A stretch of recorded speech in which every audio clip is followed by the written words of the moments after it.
बिल्कुल, देखिए इस वक्त हर एक हिंदुस्तानी की आंखों में एक सपना है। वो सपना है कि चंद्रमा पर हमारी मौजूदगी होगी, चंद्रमा के उस साउथ पोल पर जिसमें दुनिया का कोई भी देश नहीं पहुंच पाया है। और इसीलिए हिंदुस्तान ने अपनी तैयारी मुकम्मल की है। कई सालों की मेहनत के बाद वो पल आने वाला है जिसका इंतजार पूरा देश कर रहा है। इस वक्त आप तस्वीरों में देख सकते हैं, पूरा एक मॉडल मेरे सामने है, कैसे प्रोपल्शन मॉड्यूल से अलग हुआ जो विक्रम लैंडर है, और उसके बाद यही विक्रम लैंडर जब लैंड करेगा सतह पर, वहीं से ये जो प्रज्ञान रोवर है वो निकलेगा और उसके बाद चंद्रमा पर क्या क्या है ये सबके सामने आ जाएगा।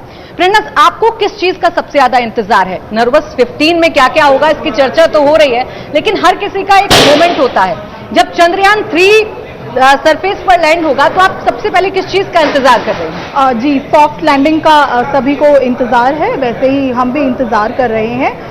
सॉफ्ट लैंडिंग के बाद वो बहुत ही ऐतिहासिक क्षण रहेगा जब प्रज्ञान रोवर निकलकर सतह पर चलेगा।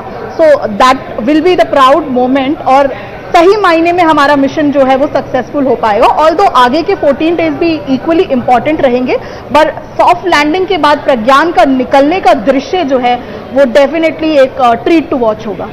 ये सॉफ्ट लैंडिंग में क्या क्या पेचीदगी आ सकती है सारे साहब? क्या सॉफ्ट लैंडिंग में क्या क्या चीजें ऐसी हो सकती हैं जिसको लेकर हम घबराए हुए हैं, डरे हुए हैं, या चंद्रयान 2 से क्या कुछ हमने सीखा है?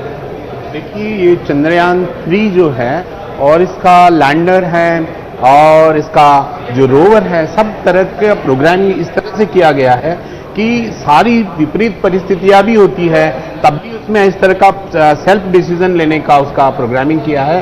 तो इसलिए हमें घबराने की इतनी जरूरत नहीं है। वो उस वक्त जो उसकी जो गति है वो धीरे धीरे कम की जाएगी।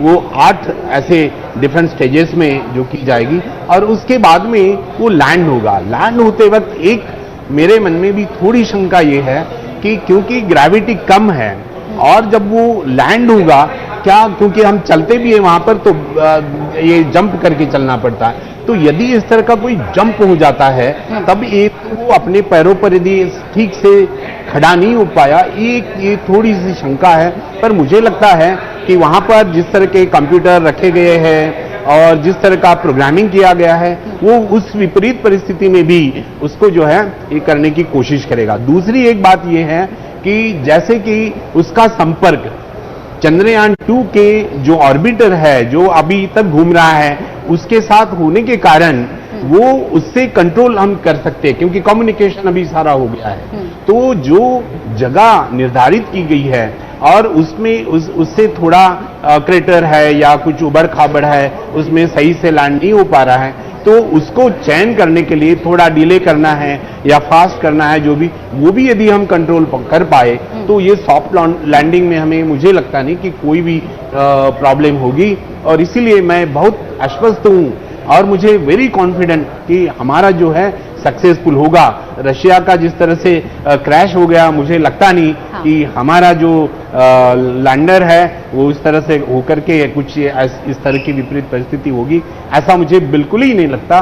और आई एम टू कॉन्फिडेंट कि वो सही तरीके से वहां पर लैंड होगा। इंडिया टीवी हर वक्त हर जगह डाउनलोड करने के लिए सर्च करें India TV news Google play store या ऐप स्टोर पर।